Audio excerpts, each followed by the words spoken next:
Oke, selamat datang di lanjutan lagi dari materi sebelumnya. Kenapa saya tidak melanjutkannya ke dalam satu materi saja? Karena pertama, eh, untuk mendengarkan materi terlalu panjang itu bisa jadi membuat kita juga agak bosan. Jadi kita akan melakukan, tadi kita melakukan video case study dan sekarang kita akan melanjutkan dengan materi berikutnya. Nah, tadi saya sudah menjelaskan bahwa salah satu yang akan kita bahas kali ini adalah salah satu metode dalam melihat keterkaitan variabel kinerja. Nah, yang sering digunakan dan sangat familiar, baik itu di perusahaan besar atau kecil, menggunakan yang namanya cause effect diagram atau yang biasa disebut fishbone diagram atau biasa juga disebut Ishikawa diagram diambil dari penemunya.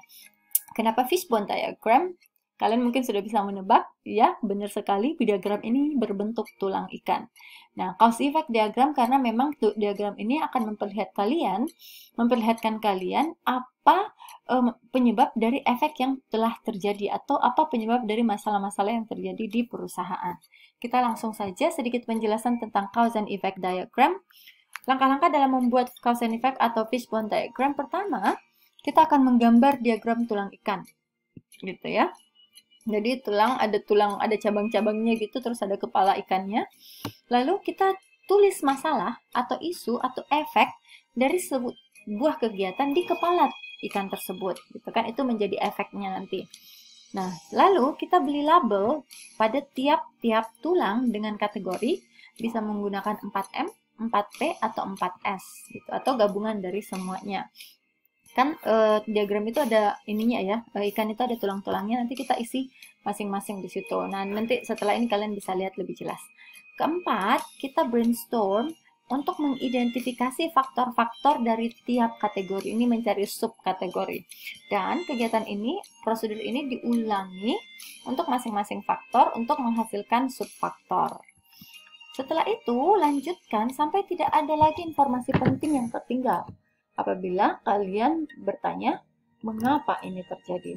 Pada saat kalian masih bertanya mengapa efek itu terjadi dan masih ada jawaban, berarti fishbone diagram kalian belum selesai.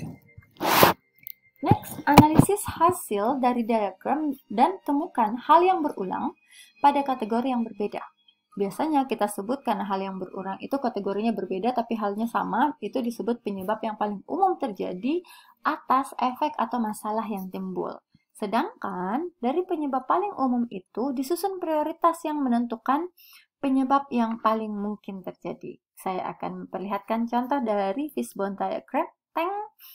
Lihatlah, jadi seperti tulang ikan.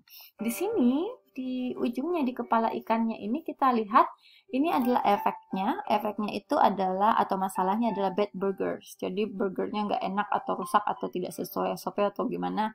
Kita lihat apa sih masalahnya, lalu dibuatlah kategori-kategori di setiap tulang-tulang tebal ini.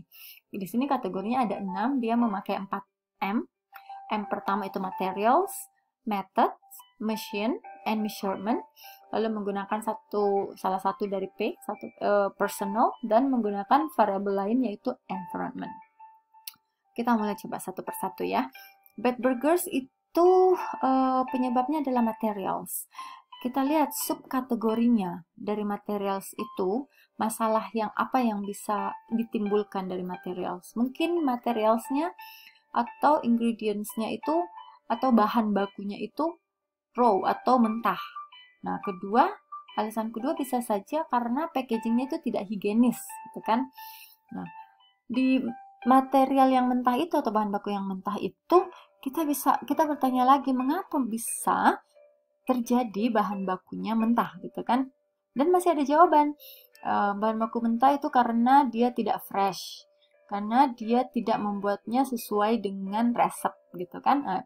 Jadi dibuat cabangnya lagi atau subkategorinya lagi sampai kita tidak bisa pada saat kita bertanya mengapa ini terjadi, kita sudah tidak punya jawaban. Apabila kita sudah tidak punya jawaban lagi, berarti itu sudah lengkap. Nah, coba kita ke method. Apa yang salah dari metodenya yang menyebabkan burgernya nggak enak? Dari metode mungkin resep, gitu kan? Itu subkategorinya. Subkategorinya dari metode adalah resep. Apa yang dari resep yang bisa memungkinkan masalah ini timbul? Oh, bisa saja dia tidak mengikuti resepnya, atau resepnya itu agak kabur, jadi nggak jelas dia mengikuti yang mana. Itu juga yang terjadi di machine, environment, measurement, and personal. Ada contoh lain dari fishbone diagram, bisa kita lihat ini bentuknya lebih mirip tulang ikan ya. Jadi yang sebelah kanan ini adalah efeknya atau masalahnya atau isunya. The part is produced wrong size. Jadi yang diproduksi itu ukurannya berbeda. Kategori-kategori yang dia pakai ada machine, measurement, material, ada method, environment, and people. Dan masing-masing diberi juga subkategori. Dari subkategori dibikin lagi subkategorinya sampai memang benar-benar jelas apa masalah, apa penyebab dari masalah yang terjadi. Ini adalah contoh lain dari fishbone diagram, gitu ya. Dan itu ada group case study after this. Jadi yang paling penting diingat bahwa fishbone diagram atau cause effect diagram itu memperlihatkan masalah yang ada di perusahaan dan penyebab-penyebab yang paling mungkin terjadi dari yang sehingga munculnya masalah tersebut gitu. Itu penjelasannya secara singkat. Jadi kalau ada semua masalah yang terjadi di perusahaan kalian gitu, coba dibuatkan fishbone diagram dan mencari masalah utamanya apa, masalah yang umum apa, masalah yang mungkin yang seperti apa. Oke, jadi cukup sekian untuk